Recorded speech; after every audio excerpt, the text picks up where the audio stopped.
Teman-teman sekalian, apa yang kira-kira diharapkan bagi seorang mukmin mengalahkan surga? Kalau di antara kita yang hadir sini teman-teman sudah tahu tentang surga dan tahu tentang neraka, minimal bacalah. Kalau di YouTube ada ceramah saya membedah buku lengkap judulnya Rasulullah SAW cerita tentang surga dan neraka. Coba ikutin. Kalau tidak salah neraka, surga kita bahas sekitar 32 pasal, neraka pun begitu, panjang lebar, tentang tanahnya, istananya, segala macam. Satu hal yang sulit untuk dibayangkan. Memang betul-betul seperti yang Allah sampaikan, ma la ainun ra'at, wala udhunun sami'at, wala khatar ala qalbi bashar. Sebagaimana Nabi SAW mengatakan penyampaian dari Tuhannya, Allah, surga itu semuanya akan dilihat, tidak pernah mata lihat. Semua yang didengar tidak pernah telinga dengar, dan semua yang ada di dalamnya sedikit pun, sekecil apapun. Sampai ulama hadis mengatakan sebutir pasirnya pun tidak akan pernah terlintas di hati manusia. Sesuatu yang luar biasa. Tidak ada capek, enggak ada letih, enggak ada gangguan orang. Untuk masuk ke sana butuh upaya yang berat. Ya, memaksakan diri tanda kutip dalam ibadah. Selalu berpegang teguh pada hal yang dibolehkan, selalu mengingkar mungkar, selalu meninggalkan hal-hal yang dilarang. Butuh juhud, butuh upaya. Dan semua orang mukmin merindukan surga. Tapi beda dengan Bilal, teman-teman sekalian radhiyallahu anhu. Surga yang rindu padanya. Dan ini disampaikan oleh Nabi sallallahu alaihi wasallam. Disebutkan di dalam sebuah riwayat, di dalam sebuah hadis yang diriwayatkan oleh At-Tabarani dalam kitab Al-Kabir dari Ibnu Mas'udin radhiyallahu anhu, dan juga Al-Bazzar meriwayatkan dari Bilal dan Abu Hurairah radhiyallahu anhum, dan disahihkan oleh Syekh Al-Albani dalam Sahihul Jami'. Disebutkan bahwasanya suatu hari Nabi SAW masuk ke rumah Bilal, berkunjung, dan di sisinya ada sekantong kurma. Di sisi Bilal, Nabi SAW bertanya, apa ini wahai Bilal? Maka Bilal menjawab, wahai Rasulullah, aku menyimpannya untuk anda dan untuk tamu-tamu anda. Katanya mau datang ke rumah saya, jadi saya simpankan. Maka beliau bersabda, apakah engkau tidak takut ia menjadi uap api neraka, hai Bilal? Infakkan saja, enggak usah tunggu saya. Kalau sudah niat sedekah keluarin, enggak usah tunggu saya. Wahai Bilal, infakkan, dan jangan pernah takut miskin dari pemilik arsh, dari pemilik arsh. Hadis ini dari riwayat Tabarani, dan ini yang dimaksud dengan hadis ini dihubungkan dengan hadis yang lain, sebagaimana diriwayatkan oleh Tirmidzi nomor 3798, kitab Al-Manaqib, dan Hakim menyebutkan nomor 137, dan disahihkan dan disepakati oleh Az-Zahabi. Mendengar perintah Nabi SAW tadi, Bilal enggak pakai tunggu, berdiri disedekahkan ke orang lain. Lalu apa kata Nabi SAW setelah itu? Beliau lalu menyampaikan berita gembira kepada Bilal sambil berkata, Ishtaqatil jannatu ila thalatha, Aliyin wa Ammarin wa Bilal. Sungguh surga itu merindukan 3 orang. Kita semua merindukan surga, ini surga yang rindu bertemu dengannya. Ini bukan cuma sekedar jaminan masuk surga teman-teman sekalian. Artinya sampai surga sudah memohon kepada Allah agar meminta 3 orang ini segera dimasukkan. Ini adalah Ali bin Abi Thalib, Ammar ibn Yasir, dan Bilal bin Rabah. Dan Bilal salah satunya. Bisa dibayangkan bagaimana kalau surga sampai merindukannya. Kata penulis di sini, saya coba bacakan tulisannya, cukup bagus. Bagaimana kedua kaki Bilal radhiyallahu anhu bisa menopang tubuhnya setelah meraih berita gembira tersebut untuk berjalan di muka bumi di antara manusia. Belum lama dari ini, Bilal hanyalah seorang hamba sahaya Habasyah, tapi saat ini dia sudah menjadi orang terkenal di muka bumi, bahkan di langit, sampai-sampai surga pun merindukannya. Semua itu hanya karena keimanan dan ketakwaan kepada Allah. Banyak orang dari kalangan elit, para pemilik kedudukan, kekuasaan dan kekayaan tidak mendapatkan 1/10 dari kemuliaan abadi yang telah diraih oleh Bilal, seorang hamba sahaya Habasyah. Bahkan banyak pahlawan sejarah yang tidak meraih sebagian dari ketenaran sejarah yang telah diraih oleh Bilal. Kulitnya yang legam, nasab dan kedudukannya yang dianggap rendah dan remehnya dia di mata manusia, layaknya seorang hamba sahaya tidak menghalanginya ketika dia masuk Islam sebagai agamanya untuk meraih kedudukan tinggi yang dengan kejujuran, keyakinan, kesucian dan keluruhannya membuatnya layak mendapatkannya. Nabi SAW juga menguatkan tentang janji surga ini dengan menyampaikan kepada Bilal langsung kalau mendengarkan trompa sendalnya di surga.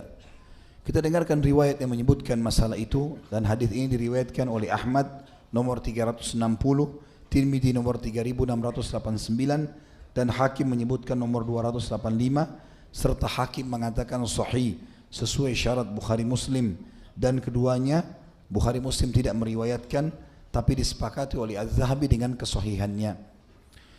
Di sini dikatakan dari Buraidah radhiyallahu anhu, ia berkata, Nabi SAW memanggil Bilal di depan para sahabat. Beliau pun bersabda kepadanya, "Ya Bilalu, bima sabaktani ilal jannah." Wahai Bilal, apa yang engkau lakukan sampai kau bisa dahului aku di surga? Bukan cuma masuk surga, dahului langkah kakinya Nabi di surga. Ini lafaz hadis begitu. Wahai Bilal, apa yang kau lakukan sampai engkau mendahuluiku di surga? Inni dakhaltul jannatal barihah fasami'tu khashkhashtaka amami.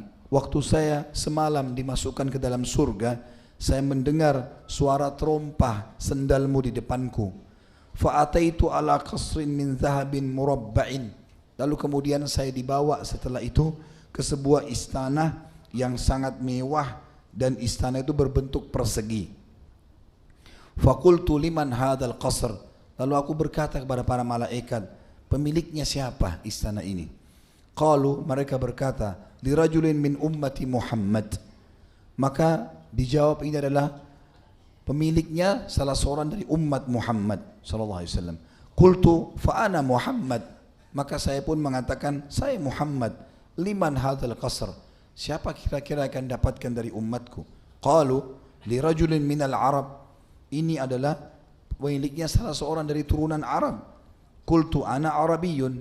Maka Nabi SAW mengatakan, saya juga turunan Arab. Liman hadzal qasr?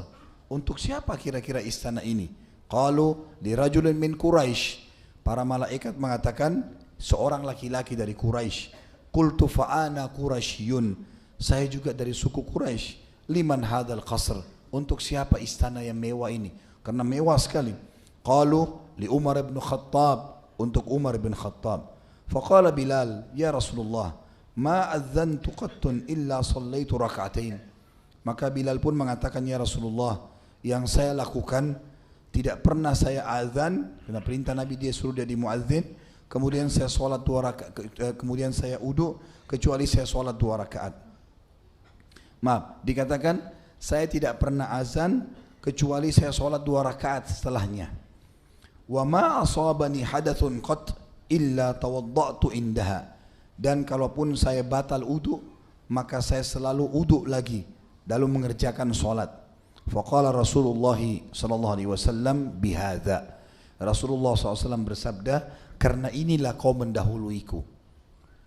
Banyak ulama hadis merincikan masalah makna hadis ini. Yang pertama, bukan berarti Bilal lebih baik daripada Nabi SAW, karena tidak mungkin ada orang mengalahkan baginda Nabi SAW, mustahil itu.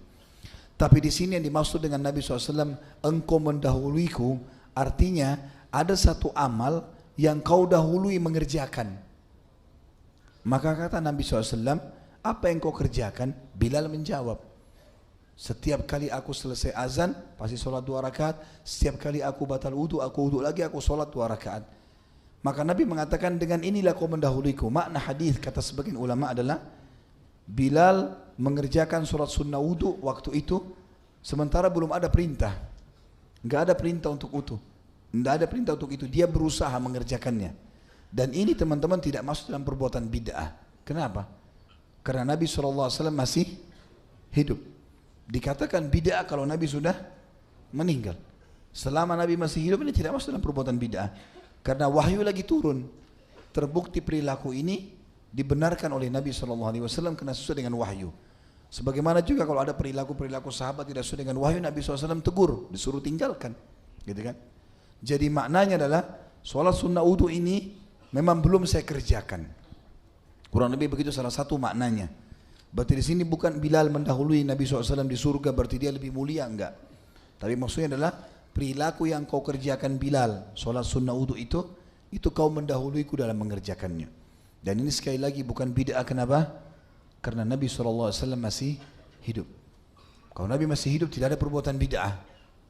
Karena bid'ah adalah apa? Yang tidak dicontohkan, yang tidak diajarkan Nabi SAW dan para sahabat, gitu kan? Setelah Nabi SAW meninggal,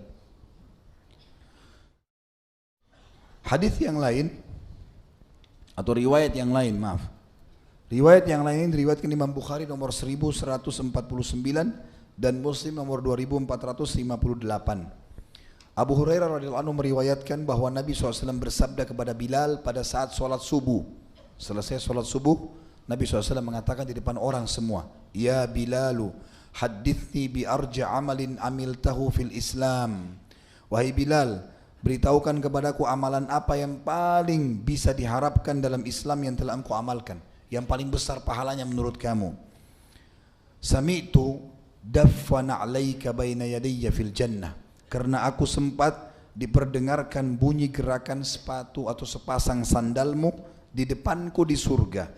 Qal, maka Bilal berkata, "Ma amiltu amalan arja indi min anni lam atatahhar tuhuran fi sa'atin min lailin aw naharin illa sallaitu bidzalika at-tahuri ma kutiba li an usalliya." Bilal menjawab, aku tidak mengamalkan satu amalan yang menurutku paling bisa diharapkan, bisa paling menyelamatkan aku, melebihi bahwa aku tidak bersuci di malam atau siang hari, maksudnya wudu. Kecuali dengan bersuci tersebut aku mengerjakan solat yang telah ditentukan bagiku untuk melakukan solat tersebut. Maksudnya adalah yang dimudahkan untukku untuk mengerjakan. Artinya beliau mengikuti selalu habis wudu solat 2 rakaat. Dan ini yang sudah umum disebutkan oleh para ulama tentang masalah sunnah wudu. Riwayat yang lain diriwayatkan Imam Bukhari nomor 3679 dan Imam Muslim 2457 dari Jabir bin Abdullah radhiyallahu anhu, ia berkata, Nabi SAW bersabda, "Ra'aituni dakhaltul jannata fa idza ana birrumaysa amraati Abi Talha wa sami'tu khashfah fa qultu man hadha faqala hadha Bilal wa ra'aitu qasran bifinaihi jariyatun fa qultu liman hadha li Umar fa aradtu an adkhulaha fa anzuru ilayhi fa dhakartu gairatak faqala Umar bi abi wa ummi ya Rasulullah a'alaika aghar." Kata Nabi SAW, aku diperlihatkan dalam mimpi masuk ke dalam surga. Sebagian ulama mengatakan diperlihatkan nyata, walaupun mimpi, karena mimpi para nabi kenyataan, bukan seperti mimpi kita, ya. Makanya salah satu mujizat Nabi adalah ru'yah, melihat mimpi. Nabi Ibrahim alaihissalam waktu mau menyembelih Ismail, lihat mimpi, menyembelih anaknya. Makanya dia mengatakan dalam Al-Quran, "A'udzu billahi minasyaitonir rajim, inni ara fi manami anni adzbahuk." Wahai anakku, kata Ibrahim kepada Ismail alaihissalam, aku lihat dalam mimpiku aku menyembelihmu. Fandur madza tara, coba lihat bagaimana pendapatmu. Maka Ismail menyuruh ayahnya untuk melakukannya. Jadi mimpi para nabi bukan mimpi seperti kita. Mimpi di sini artinya nyata. Ya. Aku masuk ke dalam surga, ternyata aku bertemu dengan Ar-Rumaysa. Rumaysa radhiyallahu anha, sahabiat yang luar biasa. Rumaysa nama lainnya adalah Gumaysa binti Milhan, dan ini sudah kita sebutkan di tablik akbar kita yang sebelumnya. Sebelum Bilal kita sempat bahas siapa? Abi Talha radhiyallahu anhu, Abu Talha. Istrinya namanya Rumaysa, ya. Ibunya Anas bin Malik. Dan sudah kita sebutkan Rumaysa dapat jaminan surga. Di sini kata Nabi SAW, aku melihat, aku bertemu di surga itu dengan Ar-Rumaysa, istri Abu Talha. Dan aku mendengar bunyi gerakan sendal. Maka aku bertanya kepada malaikat, sendal siapa? Siapa? Gerakan siapa ini? Lalu malaikat menjawab, Bilal. Lalu aku melihat sebuah istana, di halamannya ada seorang gadis. Maka aku bertanya, milik siapa istana ini? Maka malaikat menjawab, milik Umar bin Khattab. Aku sempat ingin masuk melihat istana itu, tapi aku teringat kecemburuanmu wahai Umar. Umar bin Khattab lagi di depan Nabi SAW. Jadi Umar bin Khattab cemburunya sangat luar biasa.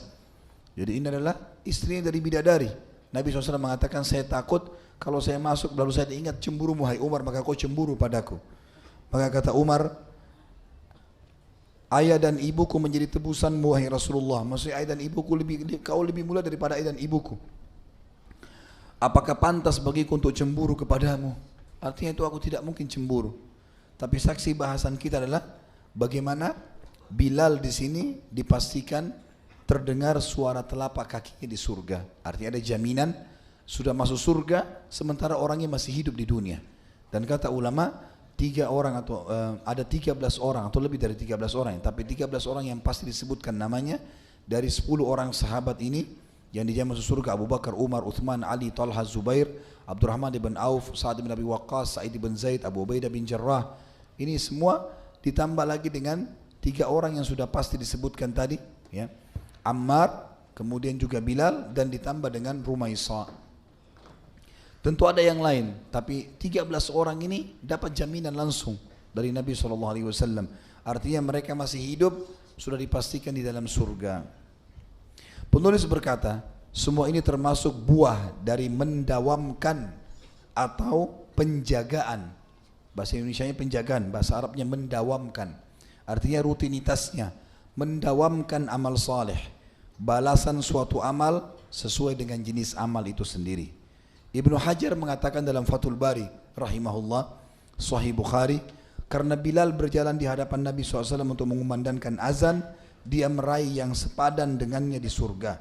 Namun hal ini tidak berarti bahwa Bilal masuk surga mendahului Nabi SAW, karena Bilal adalah pengikut beliau. Sepertinya Nabi SAW mengisyaratkan konsistensi Bilal di atas apa yang dia pegang selama ini dalam hidupnya, dan tetap dekat kedudukannya dengan Nabi SAW. Dan di sini menunjukkan keutamaan besar bagi Bilal yang tidak disebutkan untuk sahabat Nabi yang lain. Jadi tidak disebutkan kalau terompa sendalnya terdengar kecuali Bilal saja.